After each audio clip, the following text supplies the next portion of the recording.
Gondolkoztatok már azon, milyen kommentek születnek az interneten? Én most pont megnéztem párat, és volt köztük néhány elég érdekes.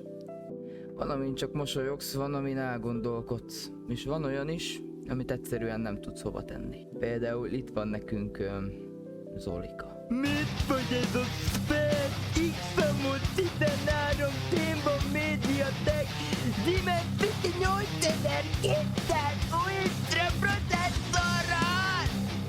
Köszönjük Zolikának a hasznos kommentjét, nagyon felemelő volt. De itt van velünk Lilian is, aki nagyon nem fogta vissza magát. Egyszerűen nem tudom barátokat meghívni!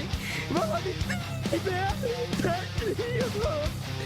és hiába kapcsolom ki! Nem tudom játszani a barátaimmal! Szóval nem tud a barátaival játszani.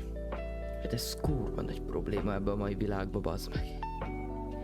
Itt van László is, aki csak annyit kommentelt, hogy Eljött a Minecraft! de nem tudom, hogy erre miért adott 2 csillagot, de biztos megérdemelte. És itt van velünk Kristóf is, aki azt írja,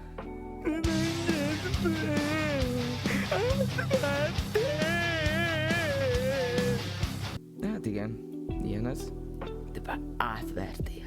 Ki vert át? Itt van velünk Attila, aki azt írja, hogy Tartom a pajzsot és nem csepsződöm! köszönjük Attila. Biztosan egyértelműen ez a probléma, nem az, hogy egy degenerát vagy. Itt van velünk Zalán is, aki azt írja, Tisztelt Minecraft!